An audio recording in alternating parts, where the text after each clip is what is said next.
আসসালামু আলাইকুম টুম্পা 7 থেকে আমি টুম্পা আছি আপনাদের সাথে। আজকে আমি আপনাদের সাথে শেয়ার করব ম্যাঙ্গো প্যানকেক বা আমের যে ক্রিম রোলটা হয় ওই রোলটা আমি আপনাদের সাথে শেয়ার করব। খুব সহজে যেভাবে আপনারা ক্রিম রোলটা তৈরি করে নিতে পারবেন। আমি এখানে নিয়ে নিয়েছি 2টি ডিম।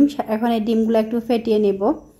সাথে দিয়ে দিব হালকা সামান্য একটু চিনি আর সামান্য একটু লবণ দিয়ে আবারও একটু ডিমের সাথে লবণ চিনিটা মিক্স করে নেব। এখন এখানে দিয়ে দিব আমি 1 কাপ ময়দা, সাথে দিয়ে দিব আমি 2 টেবিল চামচ গুঁড়া দুধ।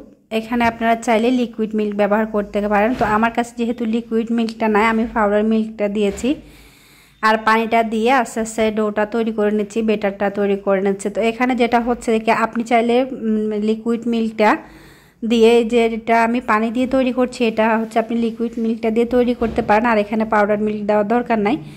তো এই ডোটা আমি খুব সহজে তৈরি করেছি। আমের এই ক্রিম রোল বা ম্যাঙ্গো যে প্যানকেকটা হয় এটা কোরিয়ান ম্যাঙ্গো প্যানকেক। তো এটা অনেকভাবে বাজে বা অনেক কিছু দিয়ে তৈরি করে, আপনারা যাতে খুব সহজে এটা তৈরি করে খেতে পারেন, খুব ইজিভাবে আমি যেভাবে তৈরি করা যায় সেই রেসিপিটা আপনাদের সাথে শেয়ার করছি। সবগুলো পানি একসাথে না দিয়ে একটু একটু করে পানি দিয়ে আমি এরকম একটা পাতলা ডো তৈরি করে নিয়েছি। এখন আমি এখানে চুলায় একটি ফ্রাই প্যান বসিয়ে দিয়েছি। ফ্রাই প্যানটা একটু গরম হয়ে গেলে আমি এখানে যে ব্যাটারটা বানিয়ে নিয়েছিলাম সেটা দিয়ে দিব। এটা খুব পাতলা করে কিন্তু ব্যাটারটা তৈরি করতে হবে। আর এখানে যেহেতু ডিম আছে অবশ্যই এটা নষ্ট হবে না, এমনি উঠে আসবে। তো এটা দিয়ে কিছুক্ষণ একটু 2-3 সেকেন্ড একটু ঢেকে রাখলে মোটামুটি এরকম একটা পাতলা রুটি হয়ে যাবে। তো আমি আরও একটু দিয়ে আপনাদেরকে দেখিয়ে দিচ্ছি যে ডোটা কীরকম পাতলা হয়েছে। দেখুন এটা ফ্রাই প্যানে কিন্তু খুব মোটা একটা রুটি হবে না, পাতলা একটা রুটি হবে। তো এরকম করে আমি সবগুলো রুটি বানিয়ে নিব। এই যে এখানে আমি সবগুলা পিঠা তৈরি করে নিয়েছি। পিঠাগুলো আমি এক জায়গায় না রেখে এটা ভাবে ছড়িয়ে ছিটিয়ে রেখেছি। এগুলো ঠান্ডা হবে, যেহেতু আমি এগুলোর ভিতর ক্রিম ব্যবহার করব। তো গরম পিঠার ভিতর ক্রিম ব্যবহার করলে ক্রিমটা মেল্ট হয়ে যাবে। তো এই কারণে প্রত্যেকটা পিঠা আমি কীরকম তৈরি করেছি সেটা একটু দেখিয়ে দিচ্ছি। এই যে এরকম করে আমি সবগুলো পিঠা তৈরি করে নিয়েছি। তো পিঠাগুলো অবশ্যই ঠান্ডা করে নিতে হবে। গরম পিঠা যদি ক্রিমটা দিই সেক্ষেত্রে ক্রিমটা মেল্ট হয়ে যাবে। তো আমার এই পিঠাগুলো হয়েছে।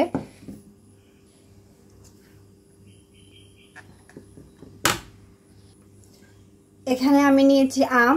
যেহেতু আমের কেক বানাবো তো সেক্ষেত্রে অবশ্যই আমাদের আম লাগবে। তো পাকা আম, এটা অবশ্যই পাকা মিষ্টি দেখে আম নিতে হবে, সুন্দর দেখে। যে এরকম কালারফুল আম নিলে খেতেও ভালো লাগবে, দেখতেও ভালো লাগবে। তো আমি আমগুলোকে এরকম করে একটু কেটে নিয়েছি। যে আমি এখানে নিয়েছি 1 কাপ হুইট ক্রিম। এটা যে কোনো ব্র্যান্ডের আপনি হুইট ক্রিম ব্যবহার করতে পারেন। এই কেকটা তৈরি করতে, এই পিঠাটা তৈরি করতে আমাদের অবশ্যই ক্রিম লাগবে, আর এটা হুইট ক্রিমটাই লাগবে।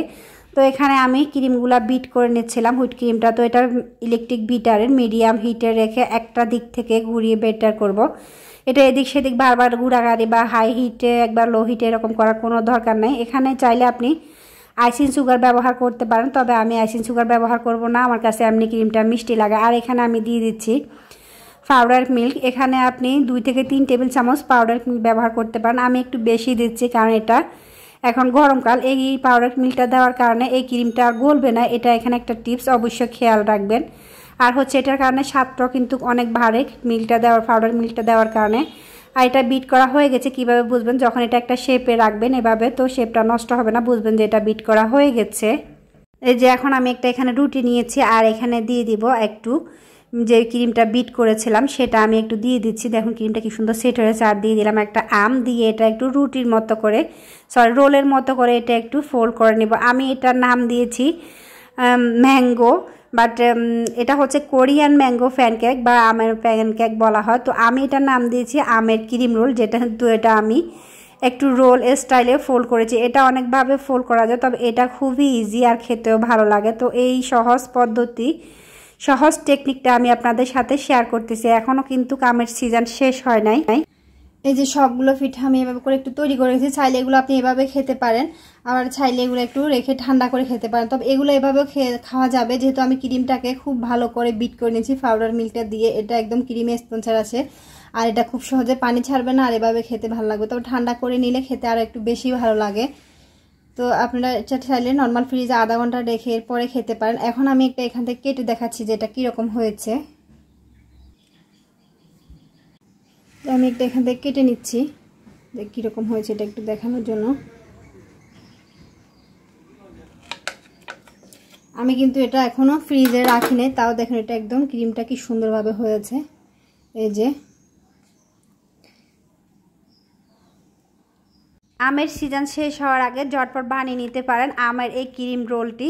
রেসিপি ভালো লাগলে লাইক কমেন্ট শেয়ার করবেন, সাবস্ক্রাইব করে চ্যানেলের পাশে থাকবেন, আর ফেসবুক পেজ থেকে দেখে থাকলে পেজটাকে ফলো দিয়ে রাখবেন। আমি এটা এরকম একটা বক্সে করে ফোল্ড করে এটা আমি রেখে দেব নর্মাল ফ্রিজে 2-3 ঘন্টার জন্য। ঠান্ডা হলে খেতে আর একটু ভালো লাগে। আজকের ভিডিওটি এ পর্যন্ত, পরবর্তী ভিডিও দেখার আমন্ত্রণ জানিয়ে আজকের মতো এখানে বিদায় নিচ্ছি। সবাই আমাদের জন্য দোয়া করবেন। আল্লাহ হাফেজ।